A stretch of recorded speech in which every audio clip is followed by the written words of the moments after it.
ओम नमः शिवाय। दोस्तों, आपका हमारे चैनल पर स्वागत है। आज के इस कार्यक्रम में हम आपको जानकारी देने वाले हैं मीन लग्न या मीन राशि वालों के लिए जून 2024 से लेकर दिसंबर 2024 तक का समय कैसा रहेगा। जून से लेकर दिसंबर तक आपके जीवन में कौन सी वह 5 भविष्यवाणियां हैं जो सच साबित होने जा रही हैं। देखिए, जब हम बात करेंगे 2024 की, तो जून से लेकर और दिसंबर तक कुछ बड़े ग्रहों की जो स्थिति अब रहने वाली है वह यथावत रहने वाली है। जैसे कि देवगुरु बृहस्पति आपकी राशि से 3rd हाउस में इनका गोचर होगा पूरे साल भर। अब इसके साथ ही शनिदेव आपकी राशि से 12वें भाव में गोचर कर रहे हैं। शनिदेव की स्थिति जो है 12th हाउस में होने की वजह से आपके जीवन में शनि की 7.5 का प्राथमिक चरण चल रहा। राहु पूरे वर्ष भर आपके प्रथम भाव में, वही केतु 7th हाउस में गोचर करेंगे। अब ध्यान से समझने वाली बात यह है कि शनिदेव 29 जून से लेकर 15 नवंबर 2024 तक वक्री हो जाएंगे, और शनिदेव जैसे ही वक्री होंगे तो आपको कुछ बेहतर और परिणाम ये देने का कार्य करेंगे। इसके साथ ही यदि देखा जाए तो देवगुरु बृहस्पति 9 अक्टूबर से लेकर और देखा जाए तो पूरे साल भर ये वक्री ही रहेंगे। तो ऐसी स्थिति में जो सबसे पहली बड़ी भविष्यवाणी सच साबित होगी वह यह है कि देवगुरु बृहस्पति आपकी राशि से 3रे भाव में गोचर करते हुए आपके 7वें भाव को देख रहे हैं, जिसके परिणाम स्वरूप मीन लग्न और मीन राशि वालों आपके लिए जून से लेकर दिसंबर तक बिजनेस व्यापार कर रहे जातकों के लिए बेहद ही शानदार समय की शुरुआत होगी। आप अपने जीवन में काफ़ी अच्छी ऊंचाइयां हासिल करेंगे। आपके जो सपने हैं वह सपने भी पूर्ण होंगे। बिजनेस व्यापार में यदि आपको पहले से कोई समस्या चल रही थी, उसका समाधान निकलकर आपके सामने आएगा। बिजनेस में यदि आप नुकसान में चल रहे थे तो अब आप प्रॉफिट गेन करने में सफल हो जाएंगे। नए बिजनेस की शुरुआत करना चाहते हैं, आपके लिए समय बहुत बढ़िया रहेगा और आप नए बिजनेस की तरफ जाएंगे भी। साथ ही बिजनेस को बढ़ाने के प्रयास आपके सफल होंगे। आप जो रणनीतियां बनाएंगे, जो नीतियां बनाएंगे, उनको इम्प्लीमेंट करने में आप सफल हो जाएंगे, जिसके परिणाम स्वरूप यह होगा कि जो पिछले जनवरी से लेकर और मई तक आपको नुकसान हुआ है, उस नुकसान की भरपाई जून से लेकर दिसंबर के मध्य में होगी। यदि आपके जीवन में पार्टनरशिप को लेकर कोई समस्या चल रही थी या पार्टनर्स के साथ में आपके रिलेशन अच्छे नहीं थे, तो अब आप देखेंगे कि देवगुरु बृहस्पति के आशीर्वाद की वजह से आपका बिजनेस, आपके पार्टनर के साथ रिलेशन और इसके अतिरिक्त बाहरी लोगों से भी आपके रिलेशन बेहतर होंगे। तो जो पहली बड़ी घटना आपके जीवन में देखने को मिलेगी वह आपके जीवन में शुभता के तौर पर देखने को मिलेगी। जो मीन लग्न अथवा मीन राशि के जातक नौकरी कर रहे हैं, यदि आप सरकारी क्षेत्र में कार्यरत हैं तो आपके लिए प्रमोशन के योग बनेंगे। भाग्य आपका साथ देगा। कार्यस्थल पर आपकी मेहनत की प्रशंसा की जाएगी। और यदि आप नई नौकरी की तलाश कर रहे हैं या बार बार आपके नौकरी में बदलाव हो रहे थे, तो वहां पर भी आपको सफलता प्राप्त होगी। नई नौकरी आपको प्राप्त होने के योग दिखाई देते हैं। स्पेशली अगर देखा जाए तो शिक्षा के फील्ड में, लॉ के फील्ड में, जुडिशरी का फील्ड हो गया, इसके अतिरिक्त टेक्निकल फील्ड जितने भी हैं, या आप इंटरनेट के माध्यम से कोई प्रोजेक्ट वगैरह लेने का भी काम करते हैं, या MLC कंपनी के अंदर आप काम करना चाहते हैं, तो आपको अपॉर्चुनिटीज अवश्य प्राप्त होंगी। तो ये पॉजिटिव घटना पहली आपके जीवन में होने जा रही है। बात कर लेते हैं दूसरी जो महत्वपूर्ण घटना आपके जीवन में होगी वह क्या होगी। देखिए, 29 जून 2024 को शनिदेव आपके 12वें भाव में जैसे ही वक्री होंगे तो ये आपको 11वें भाव का भी परिणाम देंगे, जिसके परिणाम स्वरूप आपके जीवन में धन की स्थितियों में सुधार होगा। धन लाभ की स्थिति आपके लिए बेहतर होगी। आपके इनकम में ग्रोथ देखने को मिलेगी। आपकी कोई इच्छा थी, वह इच्छा इस दौरान अवश्य पूर्ण होगी। साथ ही आप देख पाएंगे कि जब आपका बिजनेस अच्छा चल रहा है, जब आपका करियर अच्छा चल रहा है, तो आपको धन की तो स्थिति बेहतर होगी, डेली इनकम भी आपकी ग्रोथ करेगी। तो ये स्थिति बहुत बढ़िया है। और आपके लिए स्पष्ट कर दें कि जो मीन लग्न अथवा मीन राशि वाले जातक हैं, यदि आप ऑनलाइन कोई वर्क करते थे, इंटरनेट के माध्यम से कार्य करते थे, तो जो आप चाहते हैं वो चीज़ें अब आपके साथ धीरे धीरे होना शुरू हो जाएंगी।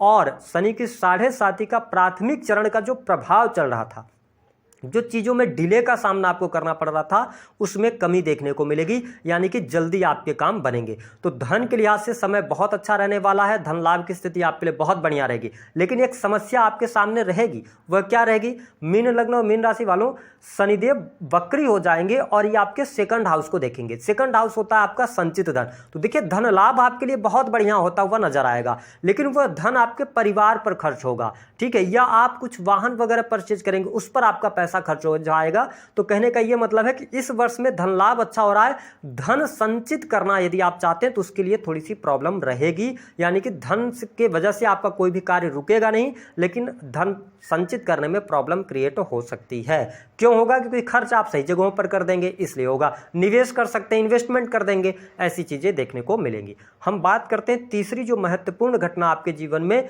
जो सच साबित होगी और आपके लिए शुभता वाली होगी, वह यह होगी कि आपके लिए राहु और केतु, राहु आपके लगन में चल रहे हैं, केतु आपके 7th हाउस में थे, लेकिन केतु का 7th हाउस में गोचर करना यह मैरिटल लाइफ में डाइवोर्स तक की स्थिति को बना देता है। लेकिन अब देवगुरु बृहस्पति की पंचम अमृतमयी दृष्टि आपके 7th हाउस पर पड़ रही है, तो यह समय वैवाहिक जीवन के लिए शानदार होगा। आपके जीवन साथी का सहयोग प्राप्त होगा, जीवन साथी की हेल्थ इंप्रूव होगी, जीवन साथी के करियर में उनको तरक्की प्राप्त होगी, पति पत्नी के बीच में, एक दूसरे के बीच में जो दूरियां बनी हुई थी या जो एक दूसरे से डिटैचमेंट पैदा हो रहा था, वो तमाम चीज़ें, नकारात्मक चीज़ें दूर होंगी, बॉन्डिंग अच्छी देखने को मिलेगी, एक दूसरे के प्रति विश्वास भी बढ़ेगा। तो ये चीज़ बहुत बढ़िया रहेगी। इसके साथ ही जो मीन लग्न अथवा मीन राशि के जातक अविवाहित हैं, विवाह से संबंधित बात नहीं बन पा रही थी, शादी होते होते रुक जा रही थी, तो आपके लिए जुलाई से लेकर और दिसंबर 2024 तक वैवाहिक बंधन में बंधने का योग है।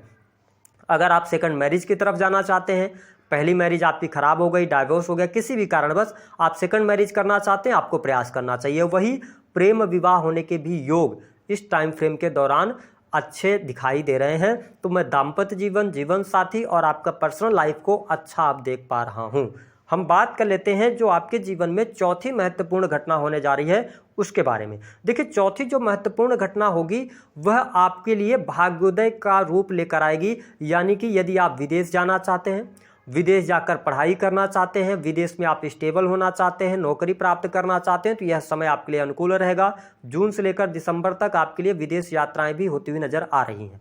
साथ ही धार्मिक यात्राओं में भी आप अपना काफ़ी ज़्यादा समय यहाँ पर देने वाले हैं। धर्म कर्म के प्रति रुचि जागृत होगी।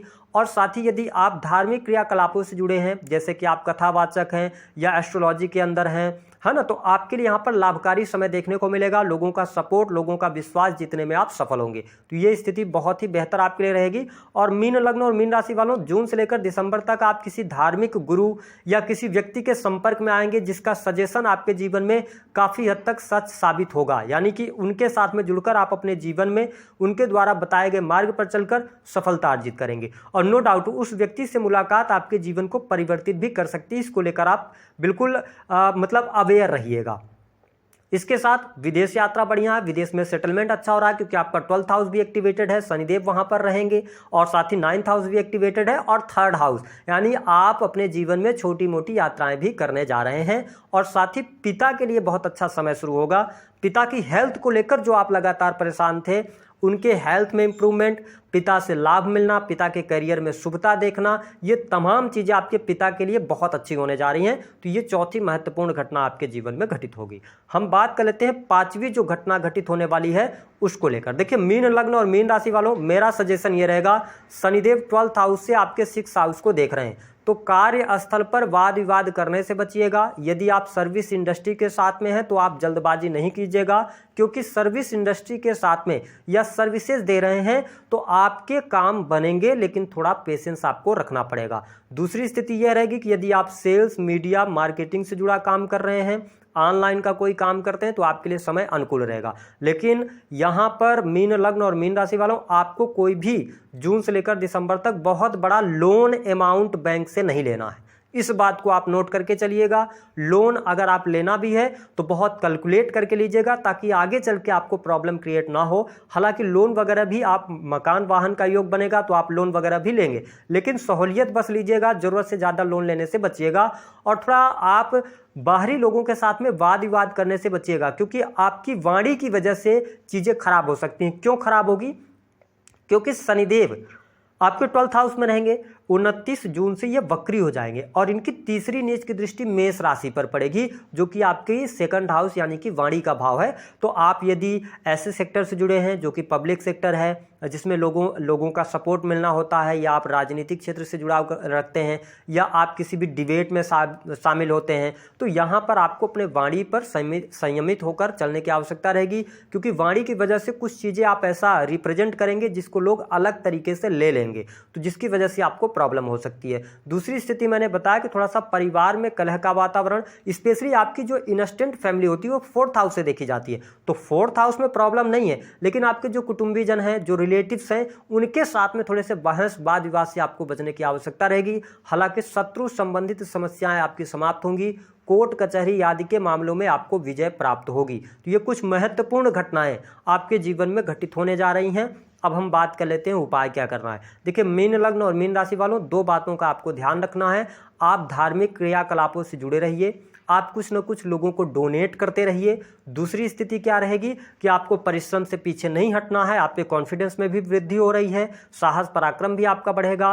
तो आपको क्या करना है कि अपने कार्यों में पेशेंस रखना है। और तीसरा, सही वे में आपको काम करना है, गलत तरीके से काम नहीं करना है, यानी शार्ट तरीके से या शार्ट रास्ते का इस्तेमाल नहीं करना है। लॉन्ग टर्म पे आप चल के